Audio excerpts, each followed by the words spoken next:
بسم اللہ الرحمن الرحیم۔ میرے چینل پر خوش آمدید۔ کہانی کا آغاز کرتے ہیں۔ بہت پرانے زمانے کی بات ہے، سمندر پار ایک چھوٹے سے ملک پر ایک بادشاہ حکومت کرتا تھا۔ اس بادشاہ کی ایک 15 سالہ بیٹی تھی جس کا نام شہزادی عنبر تھا۔ شہزادی عنبر بے حد حسین اور خوبصورت تھی۔ یہی وجہ تھی کہ بہت سارے شہزادے شہزادی عنبر سے شادی کرنے کے خواہش مند تھے۔ ہر روز کسی نہ کسی ملک کے شہزادے کا رشتہ آیا کرتا تھا۔ چونکہ شہزادی عنبر بادشاہ کی اکلوتی اولاد تھی، اس لیے بادشاہ اس سے بے حد محبت کرتا تھا۔ اس کی خواہش تھی کہ شہزادی کو ایک ایسا شوہر ملے جو خوبصورت ہونے کے ساتھ ساتھ رحم دل اور بہادر بھی ہو۔ آخر بہت سوچ بچار کے بعد اس نے اپنے قاصد تمام ملکوں کے شہزادوں کے پاس یہ پیغام لے کر بھجوا دیے کہ شہزادی عنبر سے شادی کے لیے بادشاہ ان کا ایک امتحان لینا چاہتا ہے۔ جو شہزادہ بھی اس امتحان میں پورا اترے گا، شہزادی عنبر کو اس کی دلہن بنا دیا جائے گا۔ اس پیغام کو پاتے ہی بہت سارے شہزادے شہزادی عنبر کے ملک جانے کی تیاری کرنے لگے۔ ان میں سے ہر ایک شہزادے کو امید تھی کہ وہ بادشاہ کے امتحان میں ضرور کامیاب ہو جائے گا۔ تمام شہزادے اپنے اپنے ملکوں سے نکل کر بندرگاہ پر جمع ہو گئے۔ وہاں پر بادشاہ کا ایک خوبصورت جہاز کھڑا تھا۔ یہ جہاز اسی مقصد کے لیے تھا کہ جو شہزادہ شہزادی عنبر سے شادی کے خواہش مند ہو، اس میں بیٹھ کر بادشاہ کے پاس پہنچ جائے۔ جب شہزادے جہاز پر سوار ہو گئے تو جہاز کے بادبان کھول دیے گئے اور جہاز تیزی سے اپنی منزل کی طرف بڑھنے لگا۔ شہزادے جہاز پر ادھر ادھر گھومتے ہوئے باتیں کرنے لگے۔ وہ سب کے سب بے حد خوبصورت ذہین نظر آتے تھے۔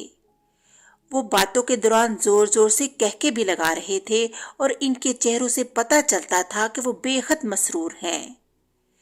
انہی شہزادوں میں ملک خراسان کا شہزادہ بابر بھی تھا۔ وہ ان شہزادوں سے الگ تھلگ عرشے پر بیٹھا ہوا سمندر کی اونچی نیچی لہروں کو دیکھتے ہوئے کچھ سوچ رہا تھا۔ دوسرے شہزادے اس کی طرف دیکھتے ہوئے زیر لب مسکرا رہے تھے۔ ان کی آنکھوں میں شہزادے بابر کے لیے حقارت تھی۔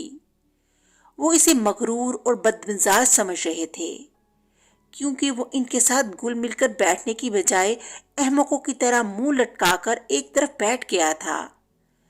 اس پر ایک شہزادے نے دوسرے شہزادے سے دھیمے لہجے میں کہا، اگر شہزادی عنبر کی اس احمق شہزادے سے شادی ہو گئی تو میں اپنا نام بدل دوں گا۔ دیکھو تو کیسے بت کی طرح بیٹھا ہے۔ حالانکہ یہ بات بڑی آہستگی سے کی گئی تھی، مگر شہزادہ بابر نے اسے سن لیا اور دھیرے سے مسکرا دیا۔ لگاتار 3 دن کے طویل سفر کے بعد جہاز عنبر شہزادی کے ملک میں پہنچ گیا۔ تمام شہزادے جہاز سے اترے اور ایک دوسرے کے ساتھ ہنسی مذاق کرتے ہوئے شاہی محل کی طرف چل دیے۔ شہزادہ بابر ان کے پیچھے سر جھکائے چلا جا رہا تھا۔ ابھی وہ لوگ تھوڑی ہی دور گئے تھے کہ انہیں ایک امرودوں کا باغ نظر آیا۔ وہاں پر ایک بہت ہی بوڑھا شخص بیٹھا ہوا تھا۔ اس نے آواز دے کر شہزادوں کو اپنی طرف متوجہ کیا۔ شہزادے اس کے پاس گئے۔ بوڑھے نے اپنی لرزتی ہوئی آواز میں کہا، اے نوجوانوں، میں ایک بوڑھا شخص ہوں، کیا مہربانی کر کے تم میرا ایک کام کرو گے؟ بڑے میاں، یہ تمہاری خوش قسمتی ہے کہ تم میرے ملک میں نہیں۔ ایک شہزادے نے آگے بڑھ کر کہا، اگر ایسی بات تم میرے ملک میں کرتے تو میں تمہارا سر قلم کروا دیتا۔ تم شہزادوں سے اپنا کام کروانا چاہتے ہو؟ کیا یہ تمہارے نوکر ہیں؟ بوڑھے نے گڑ گڑا کر کہا، میں بہت غریب آدمی ہوں، میرے چھوٹے چھوٹے بچے ہیں، میں اپنے باغ سے امرود توڑ کر اپنا اور اپنے بچوں کا پیٹ پالتا ہوں، مگر تم میری حالت دیکھ رہے ہو، میں امرودوں کے درختوں پر چڑھ کر امرود توڑنے سے قاصر ہوں۔ شہزادے بھی انسان ہوا کرتے ہیں اور انسان ہی انسان کے کام آتا ہے۔ کیا تم میں سے کوئی بھی ایسا نہیں جو میری مدد کرے؟ اپنی زبان بند کرو، ایک شہزادے نے آگے بڑھ کر کہا۔ یہ بوڑھا تو سر پہ ہی چڑھا جا رہا ہے، یہ کہہ کر اسی نوجوان نے بوڑھے کو ایک زور سے دھکا دیا اور وہ دور جا کر زمین پر گر پڑا۔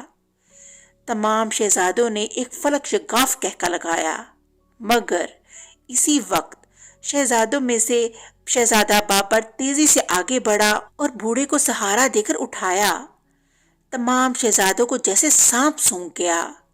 پھر ان میں سے ایک شہزادہ بولا، اس بوڑھے کو سہارا دینے والا یہ نوجوان مجھے شہزادہ تو نہیں لگتا، کوئی بڑے کی اولاد معلوم ہوتا ہے۔ شہزادہ بابر نے کہا، تم لوگوں کو ایک بوڑھے آدمی کو ستاتے ہوئے شرم نہیں آتی؟ کیا تم لوگوں کے دلوں میں اپنے سے بڑوں کا کوئی عزت نہیں؟ ایک لمبے تڑنگے شہزادے نے اس کے پاس آ کر کہا، اپنی یہ نصیحتیں اپنے پاس رکھو۔ اس بوڑھے کو کیا حق پہنچتا ہے کہ یہ ہم سے امرود توڑوانے کا بےہودہ مطالبہ کرے؟ اس میں اس بیچارے بوڑھے کا کوئی قصور نہیں۔ وہ تمہاری شکلیں دیکھ کر یہ سمجھا تھا کہ تم لوگ شریف نظر آتے ہو اور اس کی بات مان لو گے۔ اس کو کیا پتا تھا کہ تم اتنے مغرور اور بدتمیز ہو؟ شہزادہ بابر نے جواب دیا اور بوڑھے کے کپڑوں سے گرد جاڑنے لگا، جو زمین پر گرنے کی وجہ سے اس کے کپڑوں پر لگ گئی تھی۔ اس کی باتیں سن کر تمام شہزادوں کے چہرے غم و غصے کی شدت سے سرخ ہو گئے۔ اسی لمبے تڑنگے شہزادے نے اپنے ساتھیوں سے کہا، اس بے وقوف شہزادے نے ایک غریب بوڑھے کی حمایت میں ہماری سخت بے عزتی اور توہین کی ہے، ہم اسے زندہ نہیں چھوڑیں گے۔ اس کی بات سن کے تمام شہزادوں نے اس کی تائید کی۔ ایک شہزادہ جو کہ اپنے آپ کو تلوار کا دنی سمجھتا تھا، اپنے میان سے تلوار نکال کر بولا، میں اس احمق سے تم سب کی بے عزتی کا بدلہ لوں گا۔ شہزادہ بابر نے بوڑھے کو ایک طرف ہٹا دیا اور اپنی تلوار نکال کر اس نوجوان شہزادے کے مقابلے میں ڈٹ گیا، مگر وہ نوجوان شہزادہ بابر کے سامنے زیادہ دیر نہ جم سکا۔ شہزادہ بابر نے پینترے بدل بدل کر تلوار کے ایسے ایسے ہاتھ دکھائے کہ مد مقابل جلد ہی بے بس ہو گیا۔ شہزادہ بابر نے تلوار کا ایک ایسا ہاتھ مارا کہ اس شہزادے کی تلوار اس کے ہاتھ سے نکل کر فضا میں بلند ہوئی اور اس کی نوک امرود کے درخت میں لٹکے ہوئے ایک بڑے سے امرود میں پیوست ہو گئی، اور پھر تلوار اس امرود میں لٹکی ادھر ادھر جھولنے لگی۔ تمام شہزادے حیرت سے یہ ماجرا دیکھ رہے تھے۔ شہزادہ بابر نے آگے بڑھ کر تلوار کی نوک اس شہزادے کے سینے پر رکھ دی۔ اگر وہ چاہتا تو اس کو ہلاک بھی کر سکتا تھا۔ ہارنے والا شہزادہ شرمندہ ہو کر ایک طرف کو سر جھکا کر کھڑا ہو گیا۔ اپنے ساتھی شہزادی کی شکست دیکھ کر دوسرے شہزادوں کو مزید غصہ آیا۔ ایک شہزادہ پھر تلوار سونت کر آگے بڑھا، مگر چند ہی لمحوں بعد اسے بھی شکست کا سامنا کرنا پڑا۔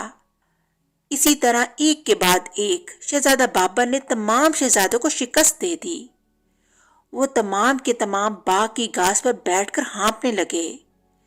شہزادہ بابر پھرتیلا ثابت ہوا اور اس نے تمام شہزادوں کو جلد ہی تھکا مارا۔ سب شہزادے اس سے سخت نفرت محسوس کرنے لگے، مگر وہ اس کا کچھ بھی نہیں بگاڑ سکتے تھے۔ ان سے نپٹ کر شہزادہ بابر امرودوں کے درختوں پر چڑھ کر بوڑھے کے لیے امرود توڑنے لگا۔ جب بوڑھے کا ٹوکرا بڑھ گیا تو شہزادہ نیچے اتر آیا اور پھر وہ اچانک حیرت زدہ رہ گیا۔ باغ میں ایک کٹیا بنی ہوئی تھی۔ اس کٹیا کا دروازہ کھلا اور اس میں سے بادشاہ، ملکہ اور شہزادی باہر نکلے۔ تمام شہزادے گھبرا کر کھڑے ہو گئے۔ بادشاہ نے بابر کا شانہ تھپتھپاتے ہوئے کہا، شہزادے، ہم تم سے بہت خوش ہیں، تم اب یہ بات اچھی طرح سمجھ گئے ہوگے۔ ہم نے یہ سب چکر تم لوگوں کا امتحان لینے کے لیے چلایا تھا۔ ہمیں اپنی شہزادی کے لیے ایک رحم دل اور بہادر شہزادی کی تلاش تھی۔ خدا کا شکر ہے کہ تم ہمارے معیار پر پورے اترے۔ تم نہ ہی ان دوسرے شہزادوں کی طرح مغرور ہو اور نہ ہی ان کی طرح بدتمیز۔ ہم اس کٹیا میں بیٹھے سارا تماشا دیکھ رہے تھے۔ تم نے جس دلیری اور جرت مندی سے ان تمام نکمے شہزادوں کا مقابلہ کیا، اس نے ہمیں بہت متاثر کیا۔ تمام شہزادوں نے شرمندہ ہو کر گردنیں جھکا لیں۔ بادشاہ شہزادہ بابر کو اپنے ساتھ محل میں لے گیا۔ تمام شہزادے اپنے کیے پر شرمسار تھے۔ اس لیے وہ واپس اپنے اپنے ملکوں واپس چلے گئے۔ چند ہی دنوں بعد شہزادہ بابر اور شہزادی امبر کی بڑی دھوم دھام سے شادی ہو گئی۔ اس طرح شہزادہ بابر اپنی رحم دلی اور جرت کی وجہ سے دنیا کی خوبصورت ترین شہزادی سے شادی کرنے میں کامیاب ہو گیا، اور پھر کہانی کا اختتام ہو گیا۔ اگلی کہانی کے ساتھ پھر ملیں گے، تب تک کے لیے اللہ حافظ۔